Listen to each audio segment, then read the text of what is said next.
I think the Raiders look like a free football team to me. Like Derek Carr, you and I have watched every snap of his career back to college and been around him and have talked to him many times.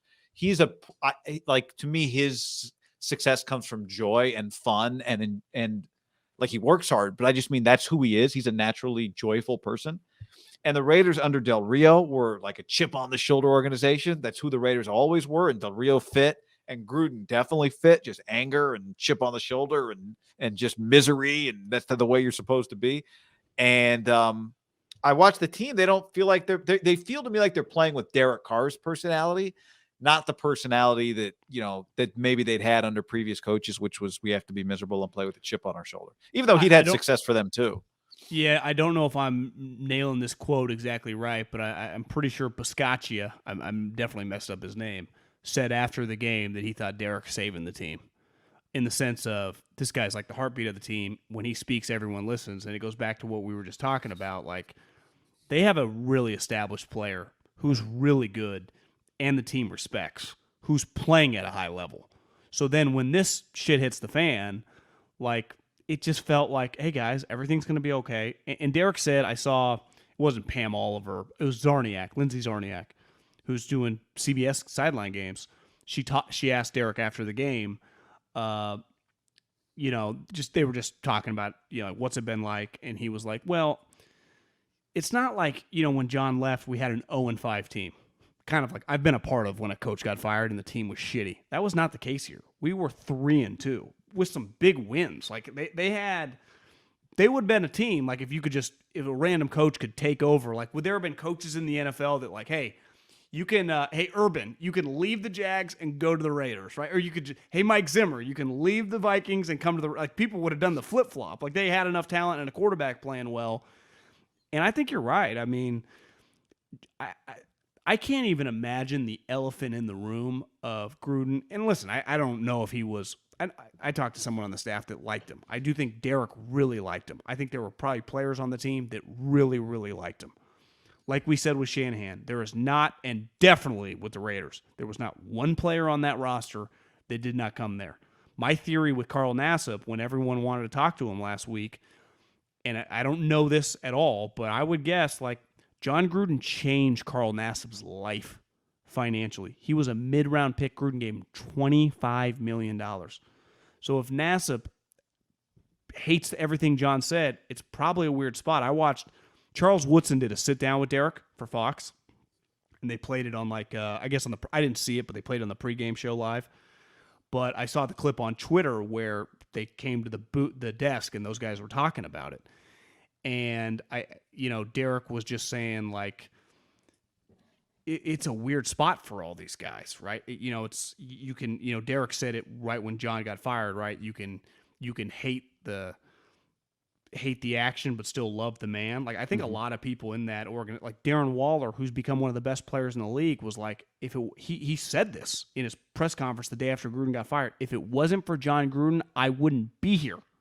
He is now a top 10 player in the NFL. So it's a weird spot for all these guys. But like after the cloud of just the smoke kind of dissipates, and yeah, this is a hypothetical smoke, right? But just of the weirdness, you just get a week removed. You're like, hey guys, we're okay. And Derek, obviously Piscaccia, again, butchering his name, Booger McFarland, who played at Tampa, called him a top Coach 5 foxhole guy. Coach B. I think he's an impressive guy. I don't think he would be able to pull off to be a really good interim if they didn't have the quarterback position being the team captain of their team. Like sure. And he's saying this. Like, I bet if you and I were having beers with him right now, he's like, you don't know how fucking lucky I am. I've been on some teams where we didn't have quarterbacks. Hell, I was with Jon in Tampa. We were screwed. Well, look at this guy. He can just look at David Culley. David Culley's got no shot. Right? Were you watching some Texans today? Yeah. Red zone. There was red zone. There were no good games, so they kept it was bad. What am I looking at? Maybe this is the drive for Davis Mills, but yeah, part of it is Derek wants to be the leader of a team. I said this the other day. He grew up watching his brother. Like what he dreamed of was not just being a quarterback, but being like the franchise quarterback. That's what he wanted. That's what he grew up wanting to be. And then he became a franchise quarterback. he relishes the leadership aspect of that role. Like, he loves it. But he also knows you have to be really good for it to really work. And he's been really good. Now, maybe Gruden helped unlock some of it. He'd had a really good year before Jon, so it wasn't all that. But, I mean, this team now, the Chiefs are trying to figure it out. Meanwhile, Derek's, again, the Eagles are the Eagles, 31 of 34 for 323. Ruggs is making plays. Guy, you got to say the percent. You got to say the percentage out loud. Well, I don't even. What is it? 90. It's 91%. 91%. But to throw 91% with over 30 attempts, I don't care who you're playing in the NFL. That's an incredible outing. I need a Duval stat there, but I don't remember seeing. I've been watching box scores pretty closely now for a decade. How many of those have you seen? 30 plus attempts, 91%. What was the Lamar the other day? Like 89%. Yeah, because he was 37 of 43, and that's, I don't know if that's 91%. No, I don't. I think it was 80. I thought it was like an 89. Since you said Duval, I'll scroll through some Duval tweets. I'm sure he tweeted something about it. But now they go into a bye and then they play the Giants. Like, this team, AFC at the top, really both divisions. Well, aren't they one of the teams at the top right now? Yeah, them and the Bengals. If I said, do you actually good? Haberman, $1,000. It's just, it pays 1-to-1. Make the playoffs, miss the playoffs. Are you confident enough to throw on the Raiders make the playoffs right now? Giants are 6-2. Then all of a sudden you're 6-2. Like, yeah, I am. Because I watch them. I watch the rest of the league. They look like one of the best teams in the NFL to me. Well, they got two good pass rushers. Crosby's all over the place. Ndakwe's good. Their defense is good enough, and their offense. I mean, they got a bye, so that's another week for what's his name to get healthy. For Waller to get healthy, yeah. Jacobs did get KO'd. He left the game with a chest, but Kenyon Drake, they did pay him, and I'm watching him. He looks good enough to be. He's fine. Renfro, stud. Brian Edwards making plays. Brian Edwards looks good. He does. I think the Eagles, they were off, but the Raiders had a vibe of like, yeah, we're 11-win team, you're like a 4-win team, and we're gonna kick the shit out of you. And they just kept throwing blows. Like, God damn, they're kicking their ass. Yeah, and the final score, like you said, it was 30-7 after 3 quarters. Jalen Hurts probably has 7 touchdowns in the fourth quarters of some of these games. I mean, it's a joke. How many more starts does he have? That's my question. I would bring Minshew up. To me, Guy, they go, what's going to get pretty big? So they got a bye week, then you get the Giants. Now, at New York, one thing's clear, New York can just be kind of a tough, right? They're just kind of physical. They can play some defense. 10 a.m. starts, historically, I would say, for the Raiders, even under Derek, get a little weird. So that's, the Raiders should win that game. They're going to be favored in that game. But if you tell me that game is 13-13, middle of the third quarter or something, like, I can believe it. The Raiders should win that game. But after that game, Sunday Night Football, Kansas City, in Vegas. And Kansas City is going to play the Giants this week, and then they're going to play the Packers next week. Well, I guess this coming week, Giants, then the Packers, then the Raiders. So the Packers are going to get them off a long week, right? Because they play Thursday night, so they're going to have 3 extra days of rest. The Packers play Thursday night, right? And they're going to get a Chiefs team that, I mean, are they not going to be potentially in a pretty? They're 3-4 right now. They'll beat the Giants. They're 4-4. Let's say. Do you know the Chiefs? We got their schedule. It says 5:15 ESPN against the Giants. That's a Monday Night Football game. So they're getting the Packers. So they're 5 days of rest basically. Packers are on a long Sunday, week. Monday. Chiefs are on a short week. Mm-hmm. Yeah, you're right. Is it home though? They don't have to travel. But my point is just that you got a Kansas City team that could be 4-5 going into the Raider game because they're 3-4 right now. Win the Giants game 4-4, lose to the Packers 4-5. So they'd be in a pretty desperate spot at that point in time, right? Yeah, under 500. I'd say halfway through the season. Feels like they'd be desperate even if they win these 2 games because the Packers. I mean, you can go 14-3. You're going to lose. Lose at the Chiefs to Mahomes. Not that crazy of a loss, even if they're a weird team, right? Yeah, no, but they'll just need that. So 5-2. I mean, the AFC the teams that we think are the best teams in the AFC are not the teams at the top of the AFC right now, right? Because Cincinnati's 5-2, the Raiders are 5-2, and Tennessee's 5-2, and Baltimore. I'm more confident in the Raiders than I am the Bengals. Yeah, although I do think Jamar Chase is going to be the Rookie of the Year. I mean, great take by me. He had no rookies ever had this many receiving yards through 7 games. You think it's too late to get some odds on him for Rookie of the Year, John? You think other people know about him? Do you think, does it reflect poorly or more understandably why Ed had the great year? I mean, they had those 2 guys. You didn't just have Jamar Chase or Justin Jefferson. You had them both. Right. If he has that year that you just said, he's going to break his teammates' rookie record, right? Who you just said last week you take, who you take over CeeDee Lamb, and I think it's just top 5 receiver.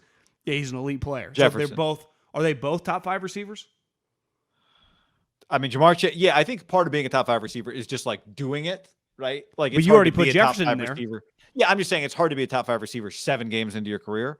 But yes, he looks like the franchise quarterback, the receiver that everybody thought he was going to be.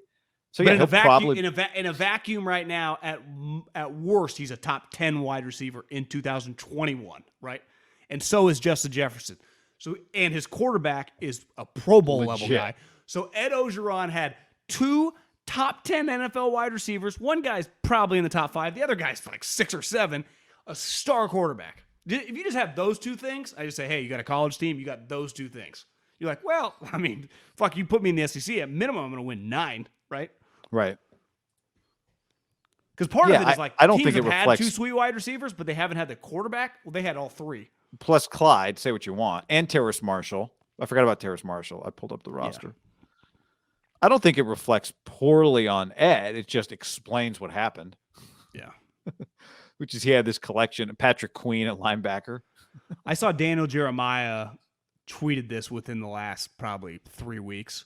Would you take, maybe you retweeted it, and say, I don't know, someone had retweeted on my timeline like with their take. Would you take the 4 Alabama wide receivers? Ruggs, Judy, Waddle, and Devontae Smith, or Jefferson and Chase? Jefferson Chase.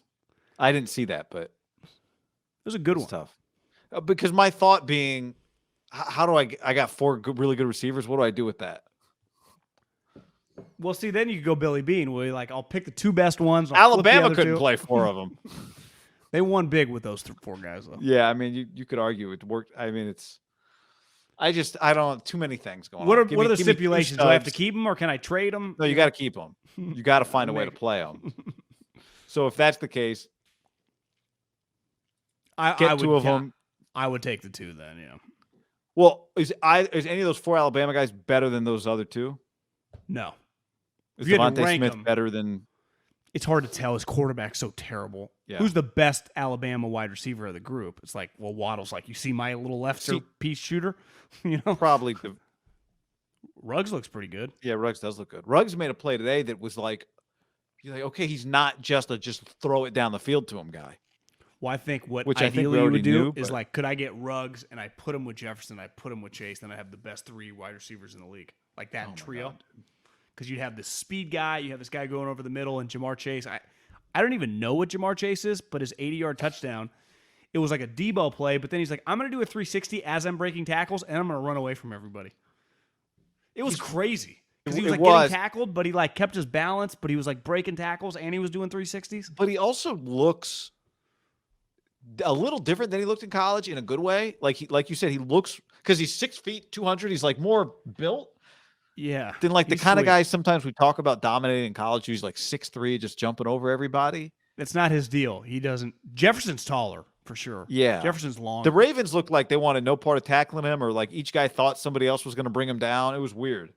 Yeah, I think they kept thinking like, he's not really this good, is he? And then he just kept doing sweet shit. And Joe Burrow's like, hey guys, I'm going to keep throwing to 1. Like I know all these other guys. I'm just going to throw to 1. So Marlon, I'm throwing over to you. Right at you, Marlon. You can keep trying to cover this guy.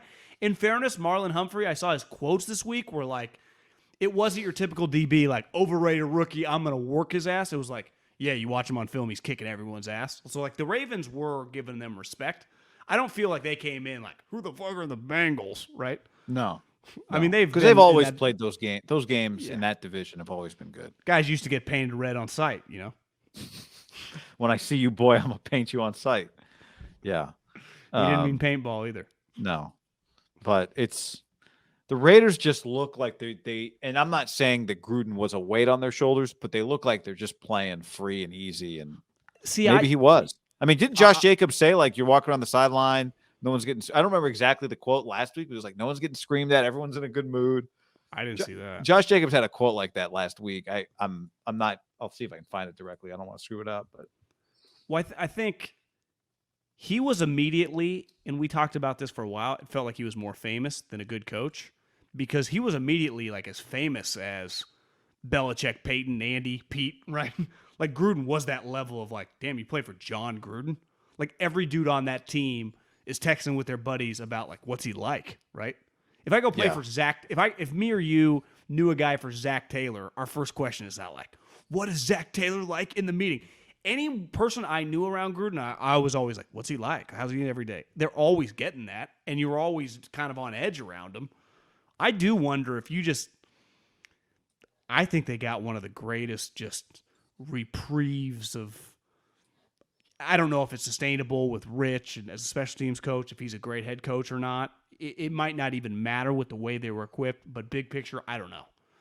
But I do think for just the players, and they have enough talent on their roster where maybe like Jacob said, you can just – and I think Derek can really like not have to worry about always trying to impress the guy. always trying to do what John would want. Here's the Josh Jacobs quote. This was after the Bronco game. He said it on Wednesday. Man, the sideline was just so – it was like it wasn't no anxiety. It was weird. It was like everybody was calm. You didn't have somebody cussing at you or going crazy at the refs. None of that. Something bad happened. It was like, okay, next play. Who did that guy play for in college? That's pretty damning. Nick Saban.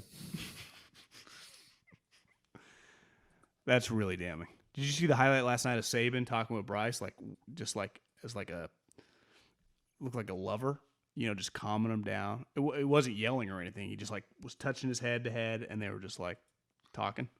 It was impressive because people were like, I did not see the clip. They were like tagging at Arch, like check this out. This is where you got to be, quarterback whisperer. It was like a different side of Saban. And I've always thought like for all the clips of him screaming like Gruden, I think he clearly has some different pitches.